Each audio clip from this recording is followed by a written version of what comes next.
Yo, what's going on? This is the NRW, or Nerds Rule the World. I am Kuya P, and I'm here with the love, the thunder, my Thor, Heather Hertz. How are you?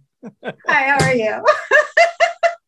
She is our comics guru, and we break down these Marvel Disney Plus shows. We just recently recorded our episode 3 and 4 conversation. So, of course, in doing that, I was like, we both saw Thor Love and Thunder. Let's talk about Thor Love and Thunder and put that out there into the universe so people can hear our thoughts. So I will say, unlike some of our other reviews where we try not to spoil, Heather, I hope you don't mind, but I want to spoil on this one. So I will put it in the descriptions that this is going to be a spoiler review, just so we can just talk a little bit more freely of what we got in this. So FYI, if you're watching this right now, I put spoilers in the comments everywhere. And I'm giving you a verbal warning. Spoilers. We're going to get into it. So let's break down Thor, Love and Thunder. I'm going to toss it over to Heather, who's going to break down the story. And then I'll talk about the actors, the characters, and then we'll give you our thoughts in our review. Here we go. Oh, Thor. Oh, poor Thor. He has just been lost since he lost his brother. And New Asgard had to be created on Earth. That was pre-Endgame. And we came upon, he's now with the Guardians of the Galaxy, exploring the universe, saving planets. Oh, I always do this. I always start after the beginning when I do these. We start in a time long ago, a distant planet far away. We have Gore, who is wandering an endless wasteland, carrying his small child, and he is asking. This planet is completely destroyed. There's no water, there's no food, and all Gore is asking for from his god is to save him, and save his daughter. Really, it's not save him; it's save his daughter, who quickly passes away just from heat exhaustion. And the moment she passes there, he hears his god, and an oasis appears in front of him, where he finds that his god has left him. His god never actually even cared for him. And he completely abandons his own god. He's like, I'm the last one and you want me to abandon you. And his god's like, there's more of you. But what he finds out is that the god is actually celebrating the death of a necromancer with the necrosword, which is one of the few weapons that can kill a true god. A god is technically, you can look at this one, technically a human. He can die, or technically immortal, but it's a lot harder to kill him than it is to kill a regular person. They have a lot more energy, which we find later on actually is explained through Jane's character.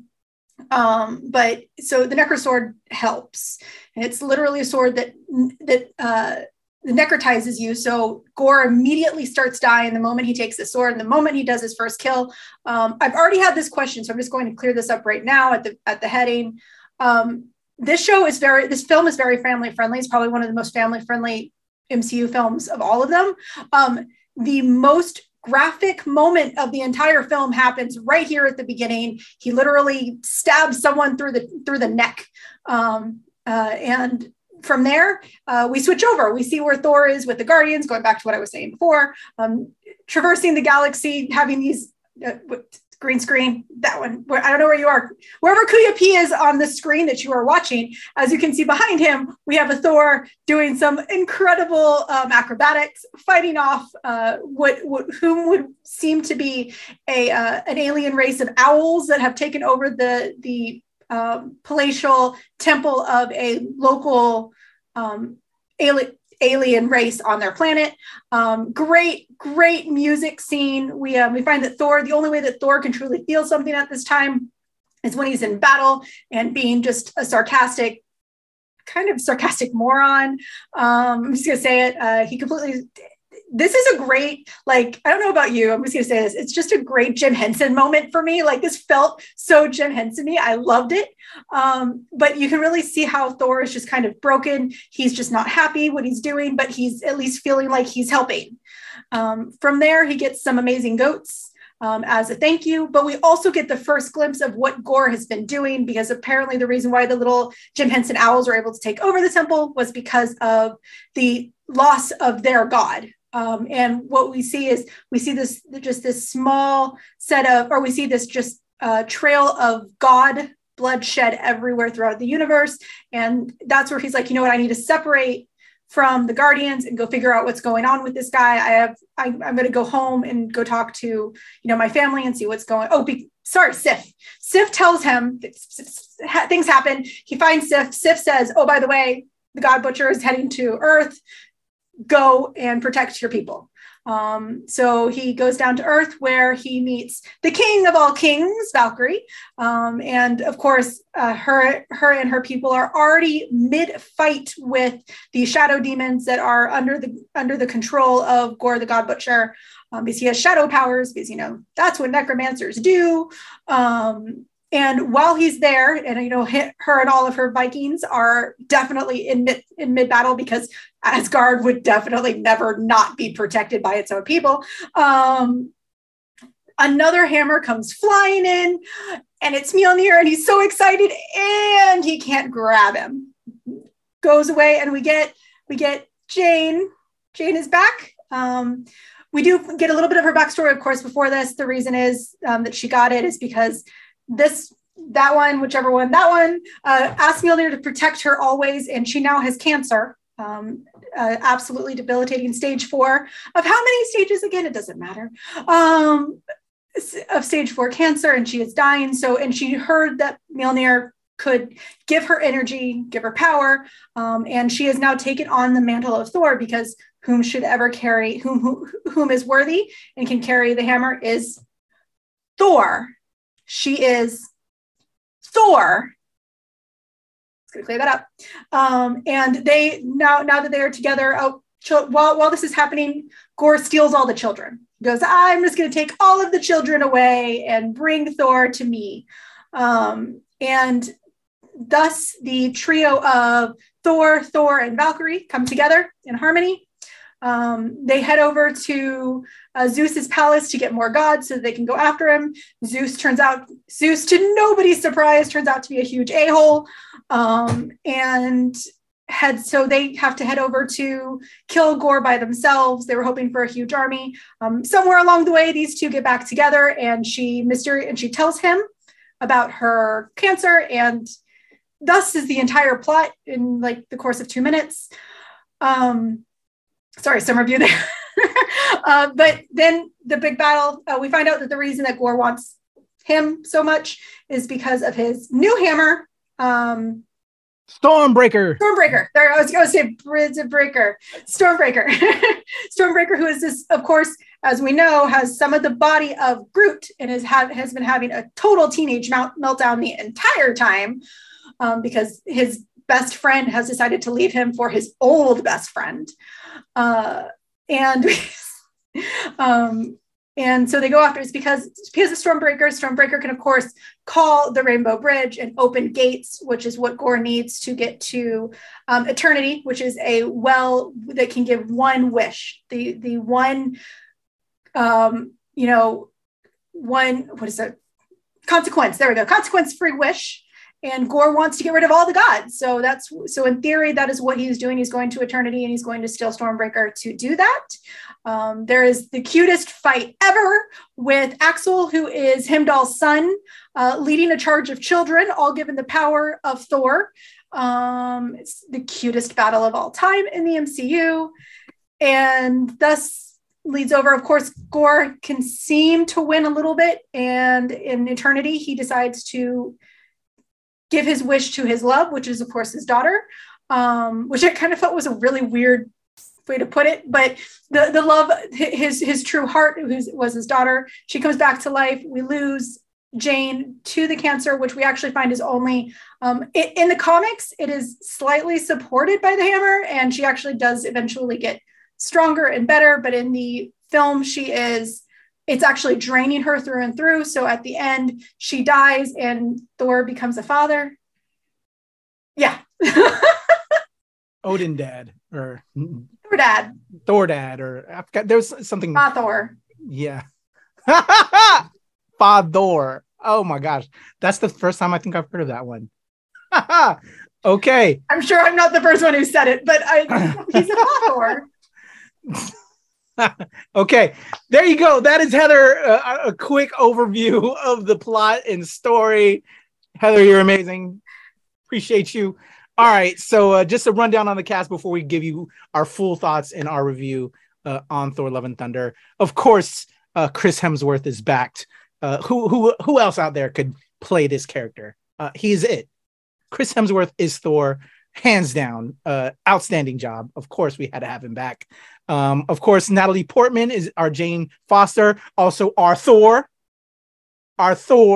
as well, to reinstate what Heather stated. She is back, and then we see just a lot more development than we've seen in the other films with Thor. So it was great to see, and just great to see her in this role, especially if you know behind the scenes where she kind of left out of it. I forgot what all the stuff was behind the scenes.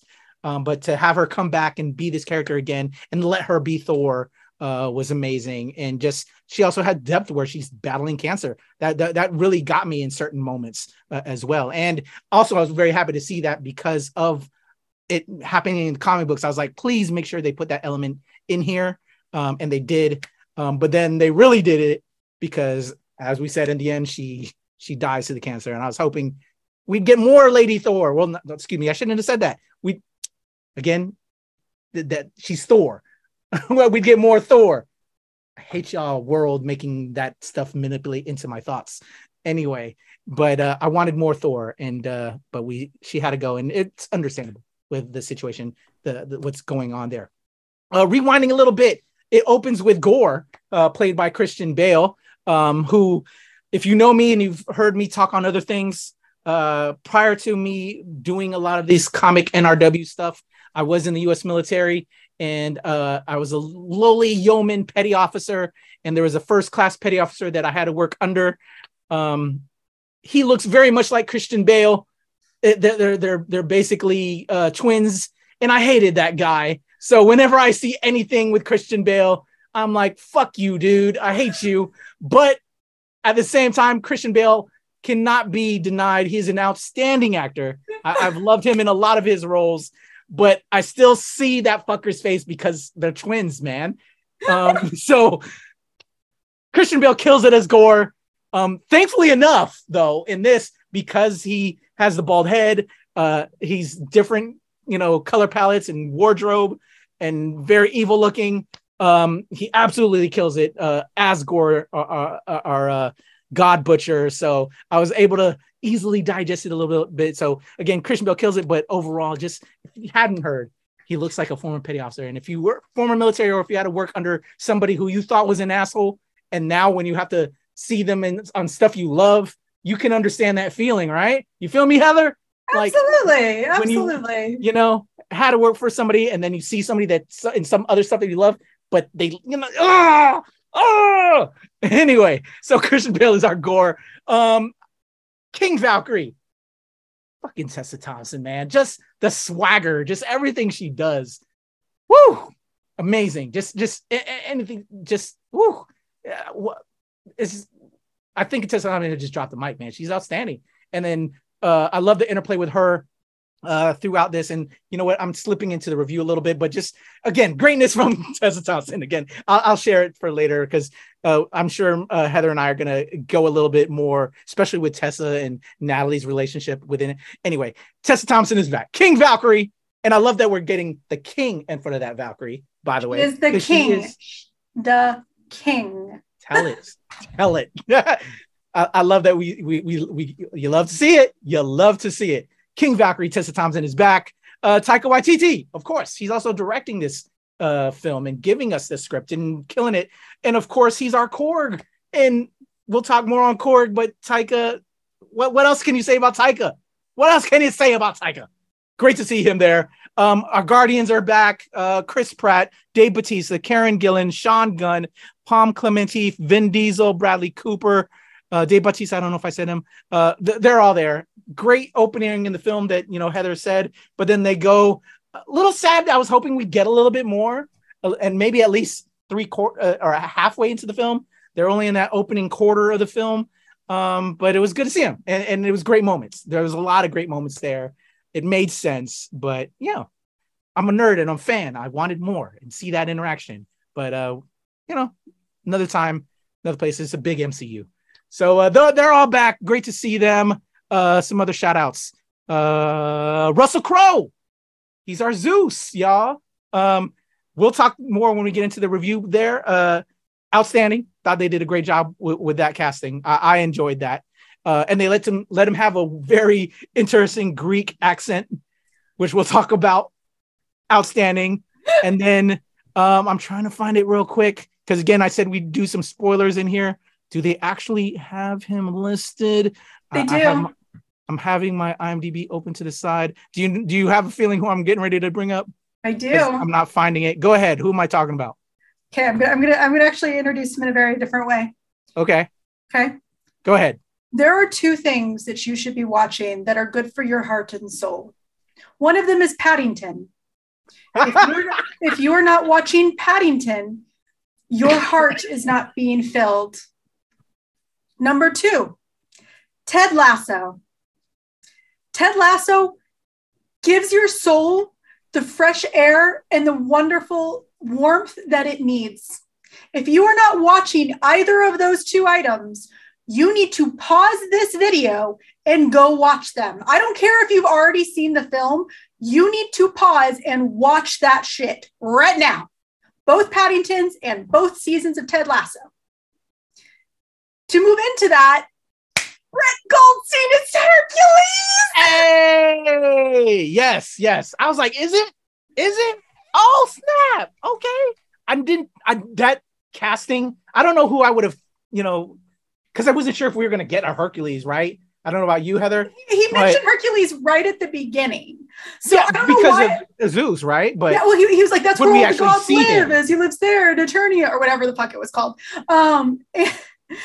Yes, but I don't know why it literally seemed like nobody even conceptualized it. And we knew Hercules was coming. He was in a cast announcement like a long time ago that we were going to get more of the gods, and Hercules would naturally be one of those progressions. But also his fucking costume. It was one of the most accurate costumes in all of the MCU. And I'm like, I'm not one of those people that likes to make noise during films. I find it incredibly rude. But I was just like, yes. I didn't see the legs. Is the legs like what we know? Yeah, absolutely. Okay. I love it. Yeah. So Brett Goldstein. Yeah. I still don't, but I can work with that. Absolutely. I think he matches it perfectly. I think he fits it perfectly. Yeah. I know we're getting into the review and we'll talk more about the character himself later. Yeah. I will say that I do acknowledge people who are upset that he is not Wolverine, that he is not Logan. He is Harry. He is this. I know that I've had at least 2 people message me, and I've also seen it on the interwebs that people are not happy that he is not Logan. And I will say this, he is too tall. Y'all need to stop fan casting Wolverine Logan as what's the other guy? 6 feet or Hugh Jackman. Hugh Jackman. There we go. Yeah. I knew that name. You need to stop casting him as Hugh Jackman. Hugh Jackman was actually the least accurate. I mean, verbally, visually, he was actually the least accurate Wolverine ever. We need a short, stout guy who can lean out and be absolutely feral as Wolverine in this universe. Goldstein would do so much better in this as Hercules, and he's got the physique for it. Yeah. We'll get into what I'm super excited for, though, in a little bit. We'll get into it. All right. I'm with it. And I'll say that for later. You just made me, though, have a thought, though. The person that they originally cast for Wolverine, I forgot his name, and we saw him in Mission Impossible, later on. He was one of the characters in that. I forgot his name, but it was like a last minute change that got you Jackman the role, if I'm not mistaken. Mm-hmm. But I prefer you over that. But then, I agree with you. He's not that, but I'd rather have you than the guy that they did almost put in. Oh, anyway. He was a great Wolverine. He just wasn't what MCU is trying to be, at least somewhat more accurate to the comics. If you hear Feige talk, if you hear Kevin Feige talk, he talks about how he wants comic book stories. He doesn't want the same rehashed because we do with the X-Men. The X-Men have the same 3 stories. Spider-Man has the same 3 stories. He wanted different stories. He wants them related to the comics. And if he wants a Wolverine connected to the comics, I'm sorry, guys, it's not Brett Goldstein. It's not. Yep. All right, there you go. Also, so to close out, thank you for that save. It gave me time to pull up the other ones' names I was looking for, Heather. So shout out, Brett Goldstein is Hercules. We see him in those after credits. So make sure y'all remember. Y'all should know this by now. You stay. There's a one credit here. There's going to be another one at the very end. But still people get up, which still blows my mind. Whatever. So Hercules, we get him in Brett Goldstein. Idris Elba, they alluded to him in other areas because of his son. He shows up later on because he is one of the post-credit that he's in the other post-credit scene. If I'm not, he's in Valhalla. He's in Valhalla and he meets Jane there. Yes. Yep. Valhalla, because yes, there's that introduction there. So Idris Elba is back as Heimdall, but in Valhalla. Also very cool and cute and uncredited and other characters that we got to see that make little cameo appearances. Our actor Loki, Matt Damon, back again. Actor Thor, this time is Luke Hemsworth. Because Luke Hemsworth wasn't actor Thor in the first one, right? It was some other actor from what I recall. I don't remember. They're just perfect casting in this one. It's fine. It's fine. Yes. Actor Hella Melissa McCarthy. What? I was losing it. Actor Odin, Sam Neill. And there you go. That was just a delight. And then they had that joke in that one part, if you remember in the film. And then there's another part when after Gore's attacking and Matt Damon's like, well, we can do this play in the middle of all this like insanity going right now. That's not like what the people need right now, but it's not a no. It's not a no. Let's do it. Hey, theater can get you through the darkest of times. Don't hate. Matt Damon, we hear you. I loved that they continued that joke. It was just amazing. So there's all of our actors. That's the cast. Let's get into this thoughts and reviews. Any special or favorite scene or line or character, however you want to kick it off, Heather.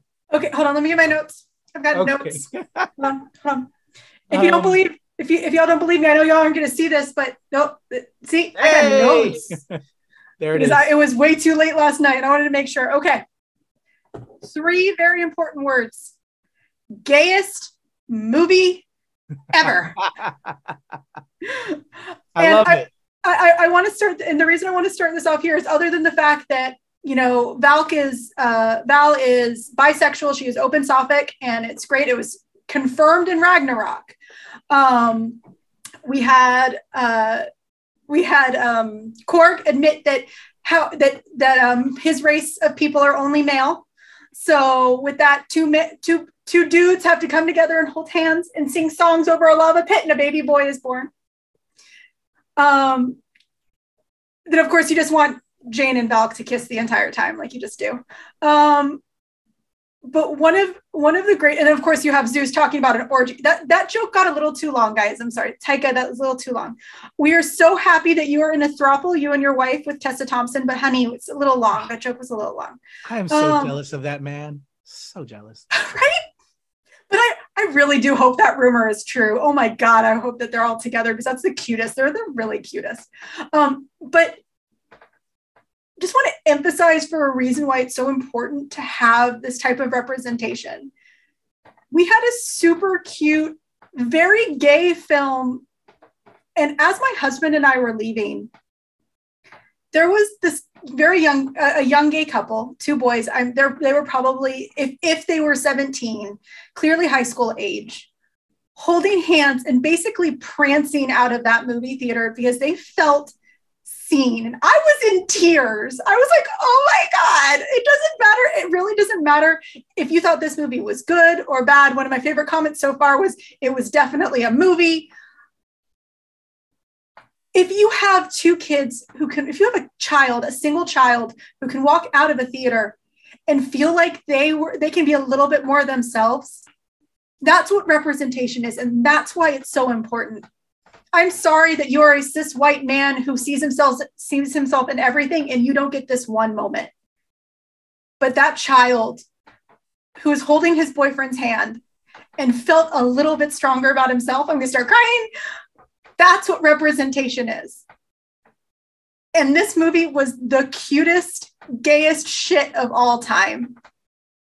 It was wonderful. It was so wonderful. Cute. I love it. Can we talk about how amazing the hair metal music was? Yes, yes. We can change over. The album was great. The album was great. Yes. And I saw it at Alamo. I saw it at Alamo. And they always kind of like do these like things beforehand. If you ever see it, if you've ever been at Alamo, you know, they kind of do these, they still throw stuff up from the internet and also some other kind of cool things. Mm-hmm. And they threw up some like old hair metal stuff, songs that I don't even remember hearing. But it just like, yeah, it just, those touches are really cool. And then even now, like just seeing, you know, it's care from the 80s and comic books, and they threw that onto Thor, and you see that there. It's just, I love it. And I'm in between his legs right now. It just, this man. You're not upset about that. You are not upset. I'm not upset between Chris Hemsworth's legs.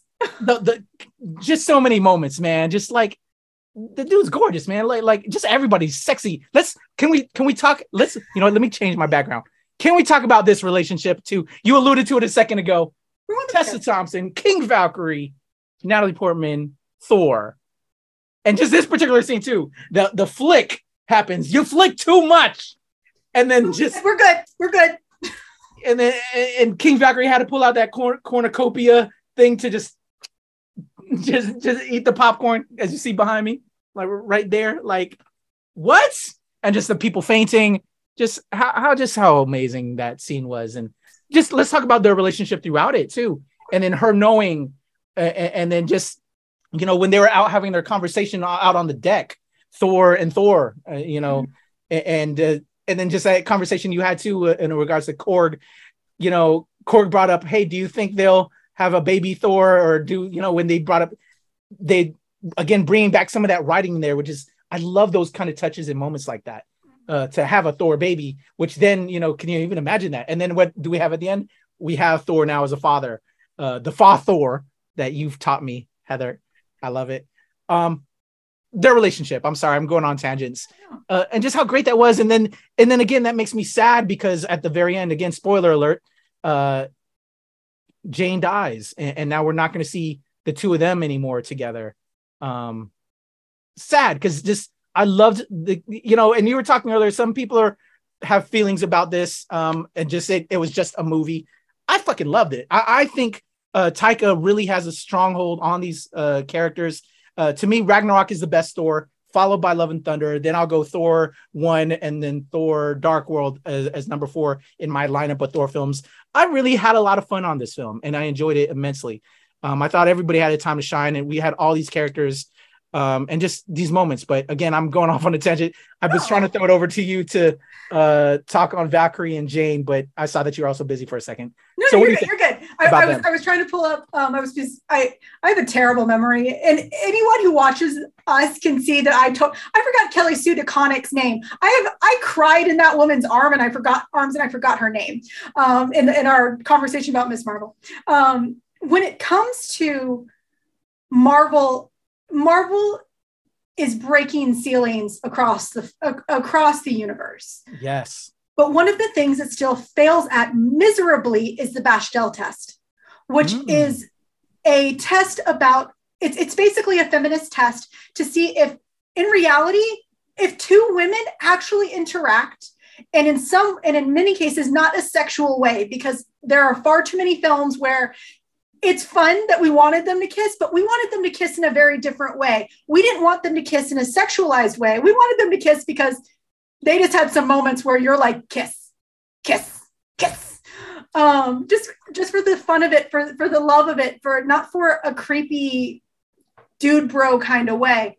And so even though we have had women in the Marvel universe, we have not had, I think only one film has passed the Bechdel test, and it wasn't even Captain Marvel, which had a lead as a female.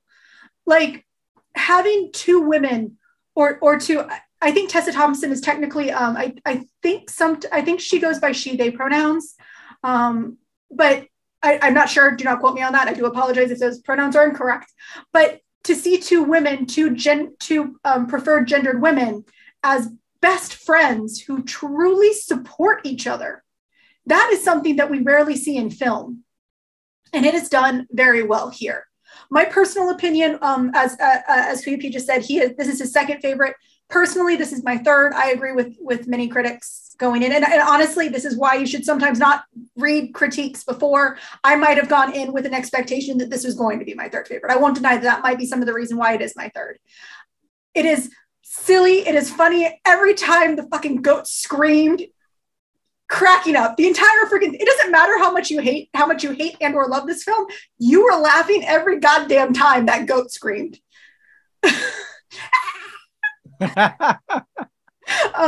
But their relationship was great, and you loved it because it was a genuine friendship. It wasn't because it was two women. It wasn't because it was just a really good goddamn friendship. And Tessa also kills it as Valkyrie. Her accent was a little weird in this one. Like, she's done a better accent, but other than that, like, she's Valkyrie. She is the king. She will always be the damn king.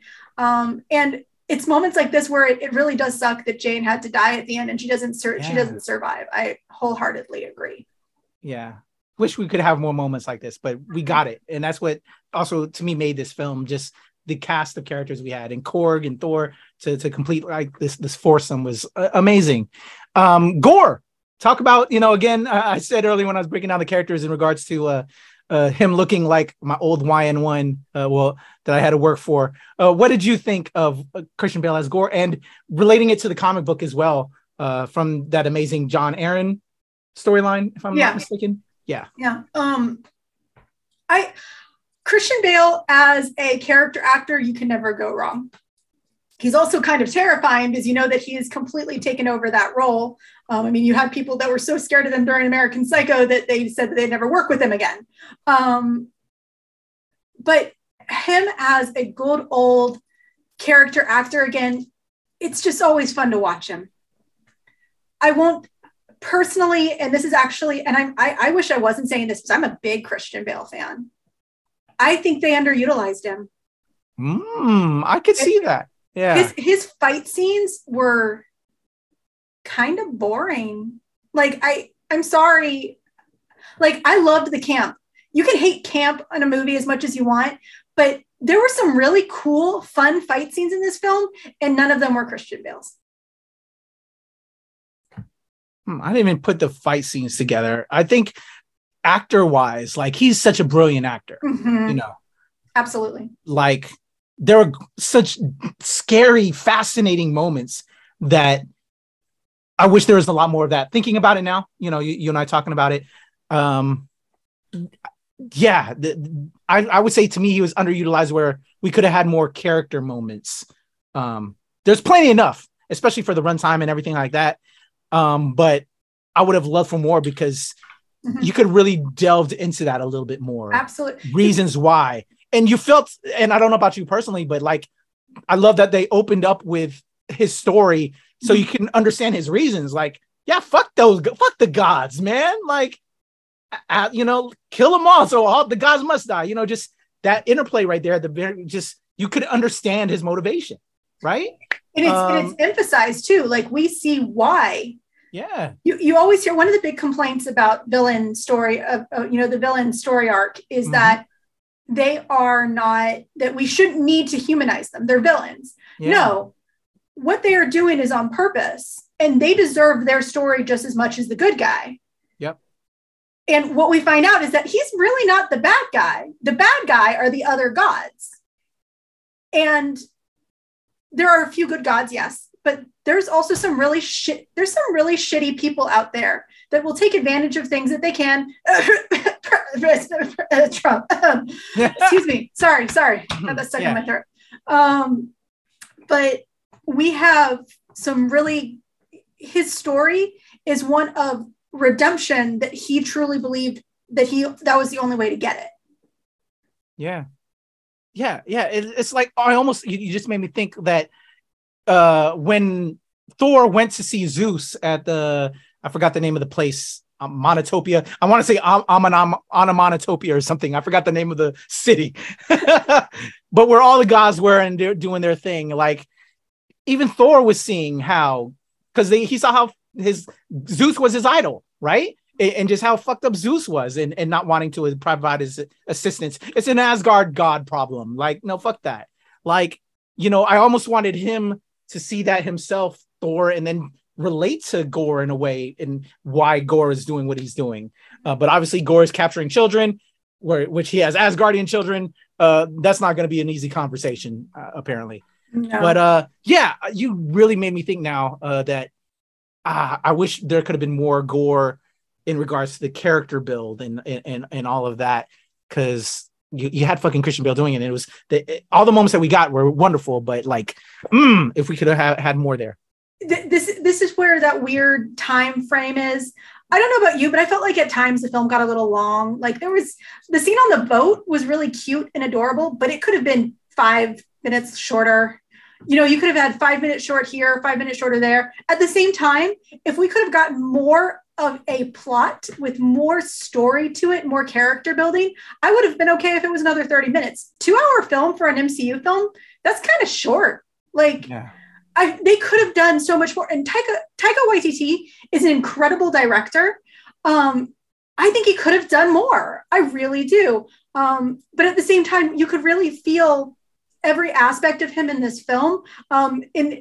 You hear in all the statements from Chris Hemsworth that Taika was just kind of this big kid behind the scenes, and he was just so much fun. And they were playing music every day, different things to introduce the actors so that they could truly feel this aspect and you could see it in the acting, and you could see it in Christian Bale's acting. You could see things that you hadn't seen in a character actor. Unfortunately, I'm going to say this is a generalized statement. I apologize. A character actor is often a character actor, and you see a little bit of that in every single role he does.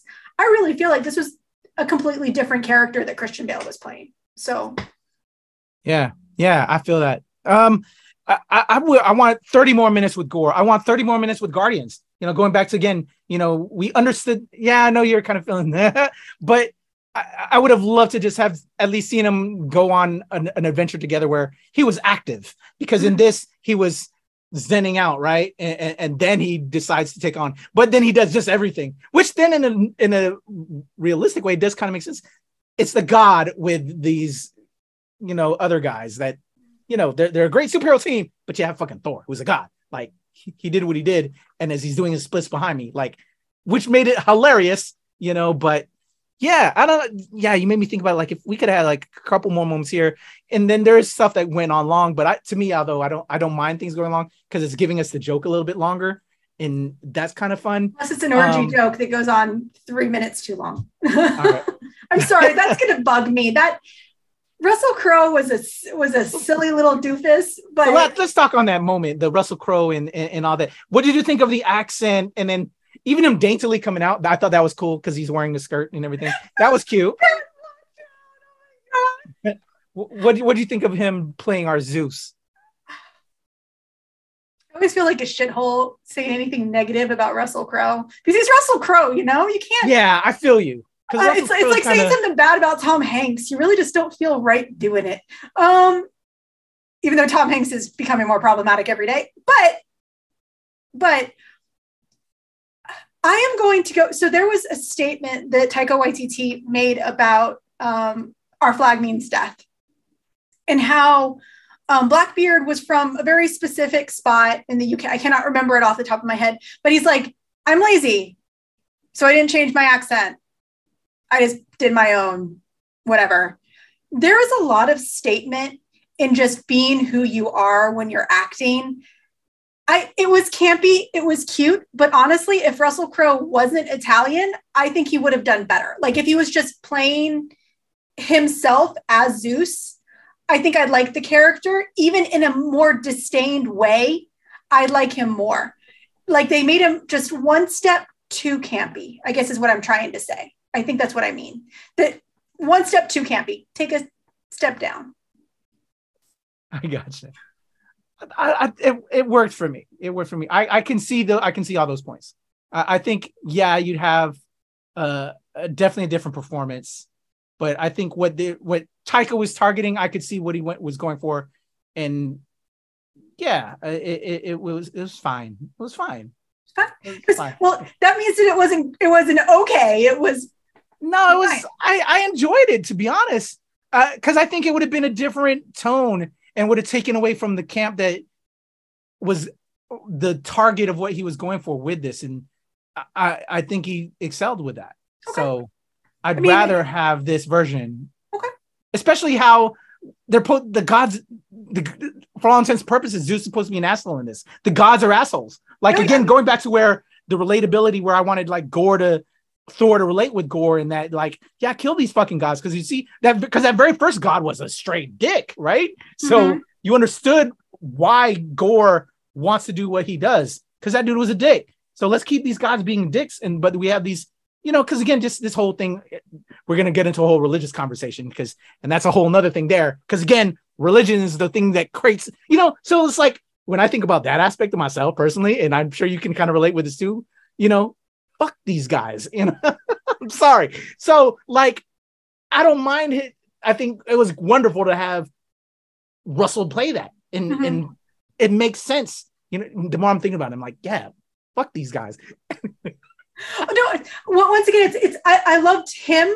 I liked the character. Yeah, I could have been okay without the weird Italian accent, especially when Goldstein at the end didn't have it. Yeah. But I love the campiness, because it emphasized godhood and how surreal it is, and how weird of a life that he is living away from the people who most believe in him. Yeah.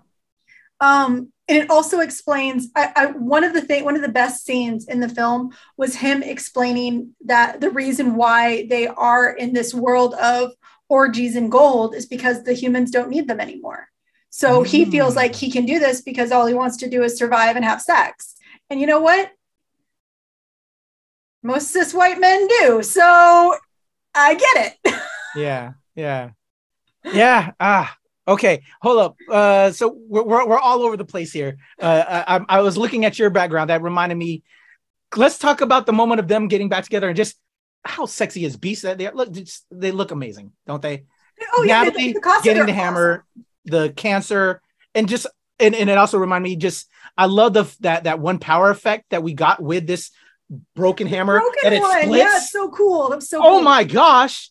That just as a nerd, like, because it's not just the throwing weapon, but now it could become shards and take out an even wider group of bad guys.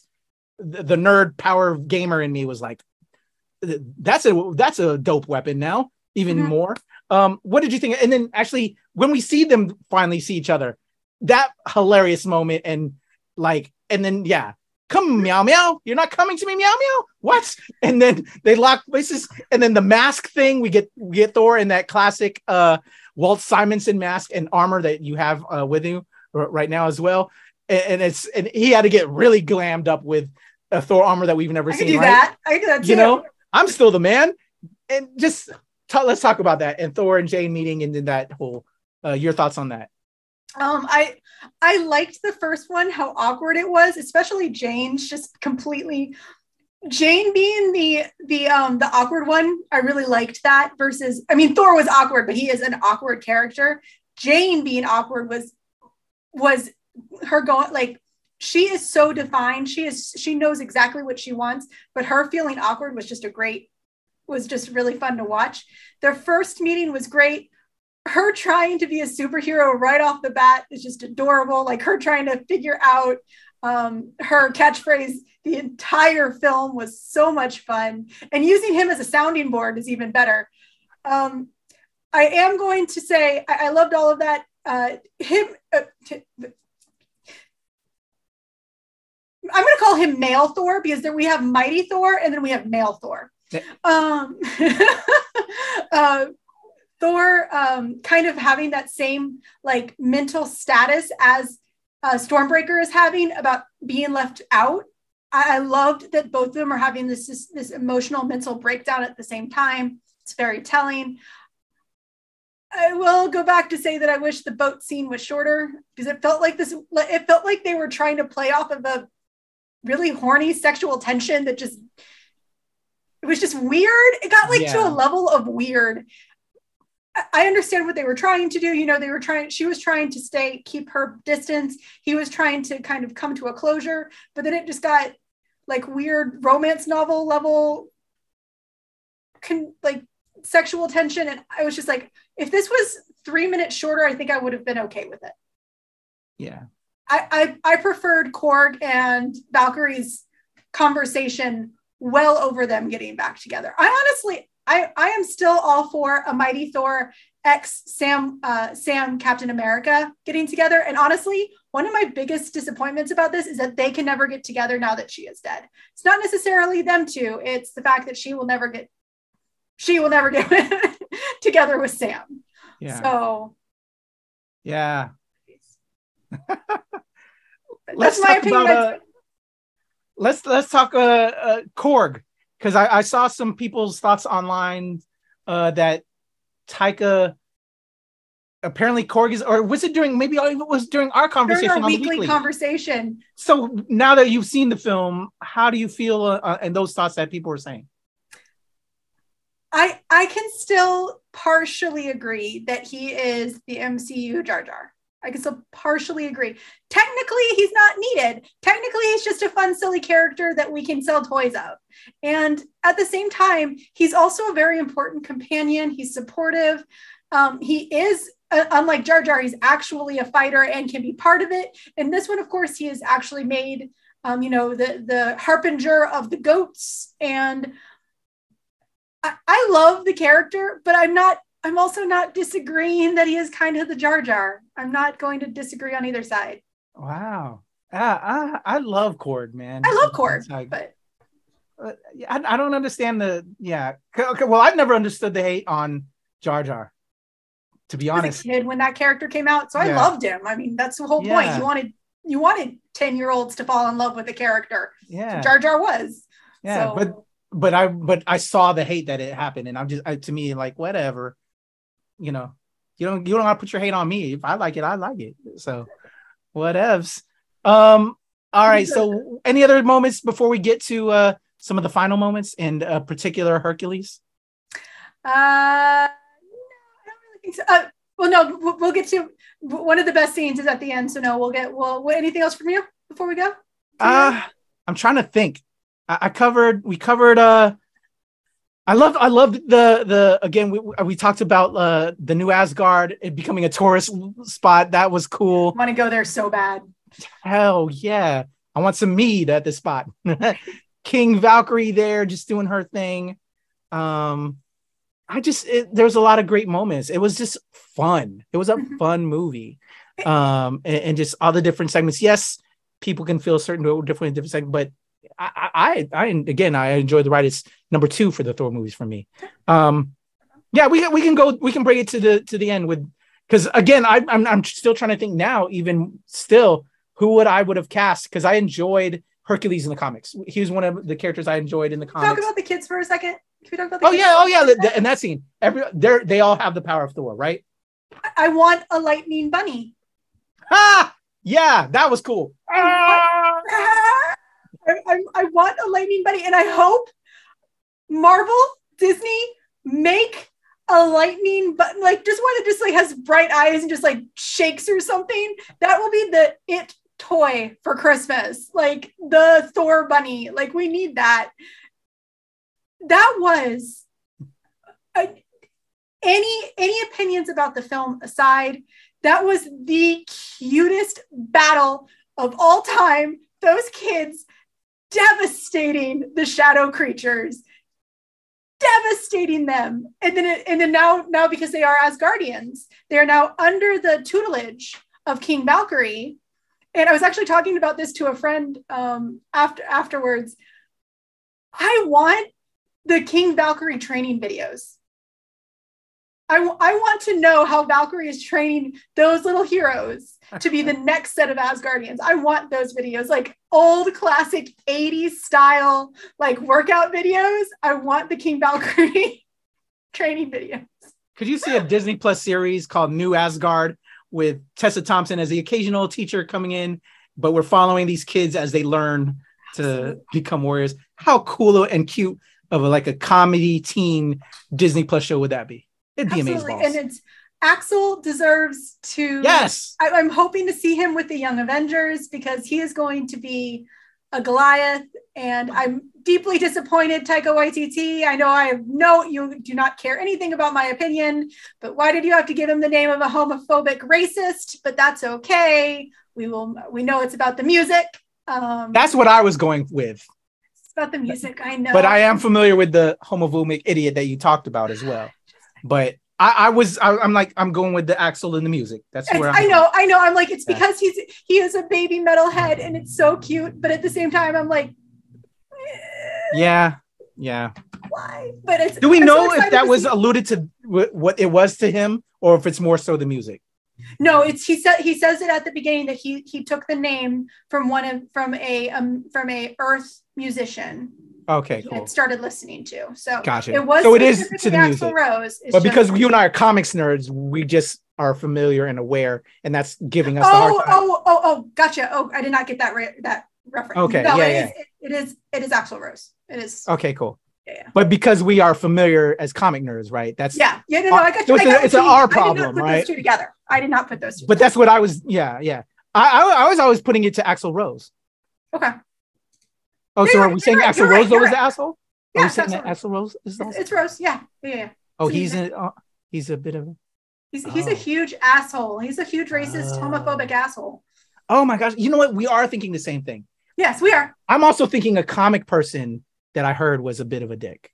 If you know who I'm talking about. Well, his name is Axel. Do you know what I'm talking about? Axel and I'm sure I do, but we'll talk about it later.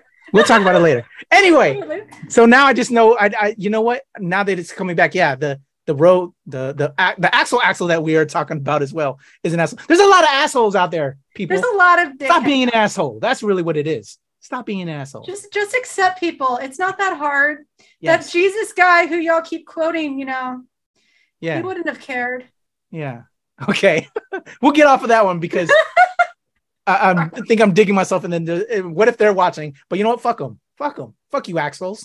Except if you're watching the young Axel that we me like. in it and you're not angry as fuck. Okay. All right. Let's talk Brett Goldstein. Let's talk Hercules. Again, yeah, the casting I never could still not think of right now at the moment, but I'm good with it because wonderful on Ted Lasso, and now I will say, you know what, I don't recall seeing his body, but now we're gonna see his body, aren't we? Because he's our Hercules. Because that's a very showing costume, right?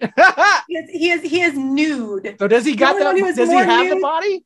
Yes. It was kind of dark watching it, No, he was down and then he gets up. He had the booty shorts and the sidearm with his. I'm trying to remember if he has the legs, because to me, Hercules, when I think of his costume, I think about those leg straps. Yes, he had them.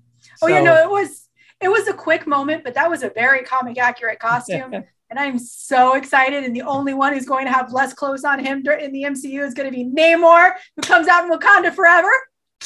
Next film. If the rumors are true. But it's here's my favorite part. Who's ready for me to get up on the soapbox to ruin a cis white man's day? All right, I'm ready. Let me get my water. Okay, I'm ready. Because you don't do these things, so never. I've never done this once. I say this. I'm curious what you would say because you don't do stuff like this. No. Dear bro dudes who can't get over the fact that Hercules is a bisexual man in the Marvel universe who has a love affair with Wolverine. I hope I ruined your day. I hope I did. I'm so excited. There was other superheroes too. I thought there was another character too that he had a relationship with. I forgot. He's with Marvel Boy right now. That's who I'm thinking about. But one of the great things about the series, once again, is that it was just it kind of lived off the fact that gender and sexuality is a very modern construct. And so when Zeus is bringing up orgies, it's because the Romans and the Greeks did not give a fuck about sexuality. They were all just sleeping with everybody. And so Hercules being a bisexual man makes absolute sense. And I cannot wait for Brett Goldstein, who has the goddamn body of a god, to just make out with a man. I just can't wait for it. Just cannot wait for it. So in love with the casting, I'm assuming. I'm pretty happy about it. Watch Ted Lasso, God damn it. Oh yeah. Yeah. No, I think he's amazing. I never cast it into my head. And so now, you know what? Fuck it. Yeah. He's our Hercules, and I'm here for it because he's a great actor. And again, never fan casted him in particular, but now that he's here, you know what? I'm with it. I will stand by that casting. Absolutely. Yeah. So, but we will talk, I guess, eventually, and you have brought it up, especially if the rumors are true, the Namor casting. We're gonna have to talk about that eventually. Not now, but eventually, because there's thoughts. At least, if the rumors are true. It's true. So, all right, Thor: Love and Thunder for me. It is my number 2 of the Thor films. If we're breaking out just specifically the Thor films, Ragnarok is still a classic. When Taika first put his stronghold, his fingers into the Thor universe, and now I think if we're having to choose, if we have to do this 1-2, I think this is to me just another installment of Taika having fun. To me, it could be right there with number 1 if we're having to do a number system. But I enjoyed it immensely, and a lot of character play. All the characters that we saw. I'm sad that we're not going to have our Thor Jane anymore, but it made sense. But they're on Valhalla. We could Valhalla is Valhalla again. Valhalla is a place in the MCU. Yes. So your final thoughts, Heather? I'm going to stick that I think it was my 3rd favorite. It's definitely better than Dark World. All you Dark World revisionists that are already coming out because there's now another Thor and she's a female, and that Valkyrie is also a badass. I am sorry that your masculinity is so fragile. You cannot handle the fact that Dark World was a piece of shit. Sorry.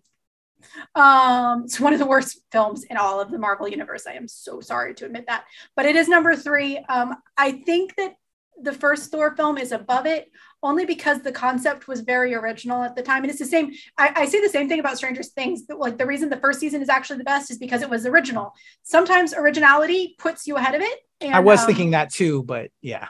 But Ragnarok is the best one, of course. But yeah, it's one of the things that makes this film as a film, like if you were just looking at, checking a film standard checklist, it is not a good film. It is not like it is not a great film, but you have fun, you are laughing, you are giggling, and you are enjoying the film, and you can feel how much fun that the actors and the crew had. And that makes it a solid watch. Yeah. I feel like you can put it on at any moment or catch it at any moment. Yeah. And just love it. Yeah. There we go. Before we get to our full sign off, I actually just remembered one more thing that I meant to ask. So I apologize to dial it back on us, Heather, if you don't mind. Sure. The connective tissue between this new phase of the MCU and how it ties, and where do we think we're going from here? Because in a certain way, I'm like, I don't feel there's, how like each one of these films develop into the next, and how we're building this next phase, right? Into, I think Kang, right, is going to be the big baddie, like we built into Thanos with the first group of films. How do you feel connective tissue wise?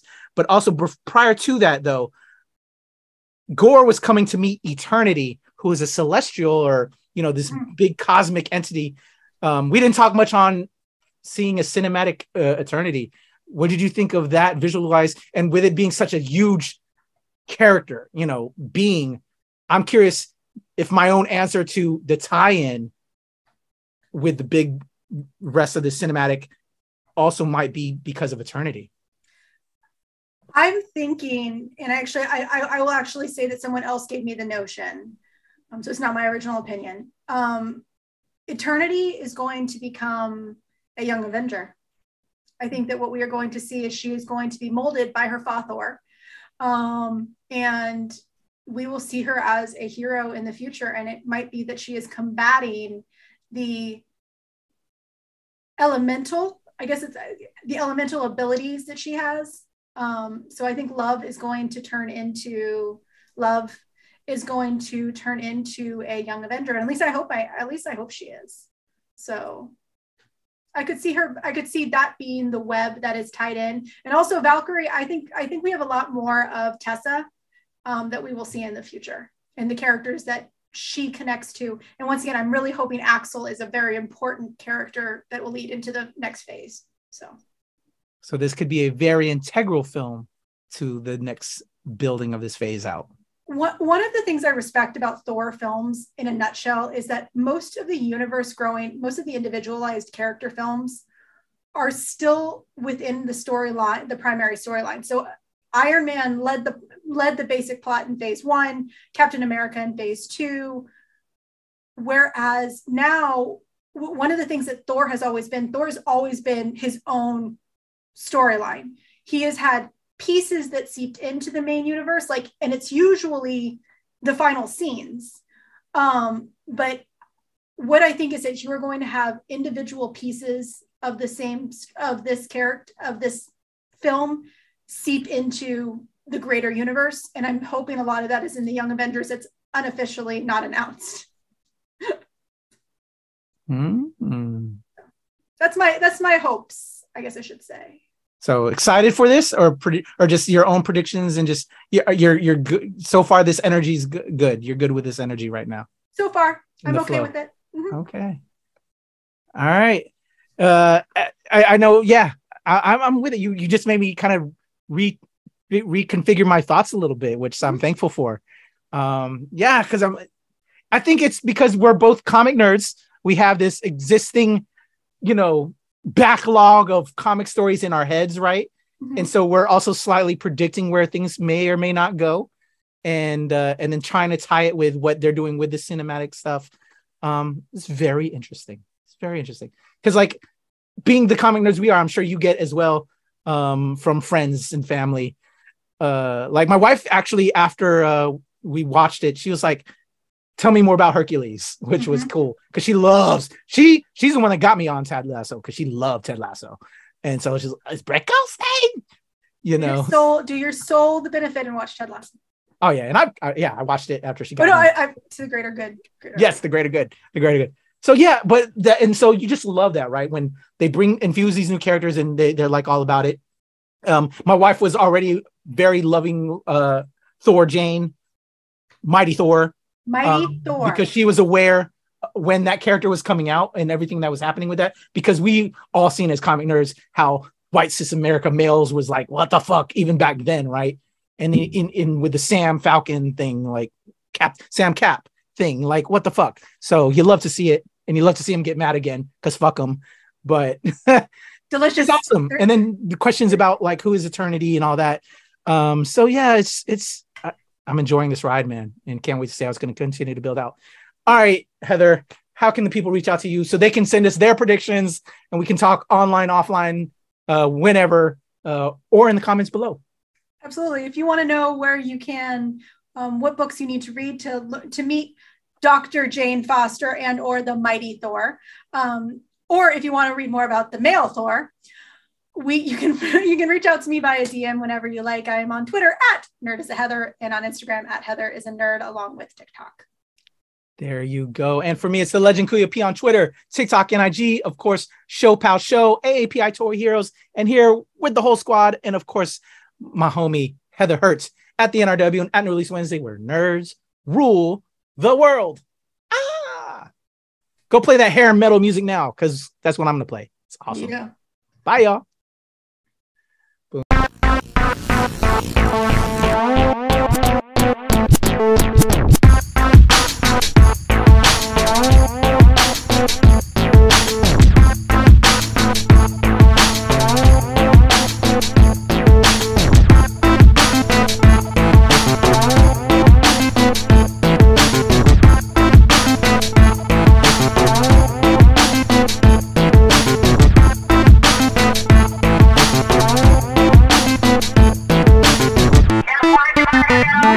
So we can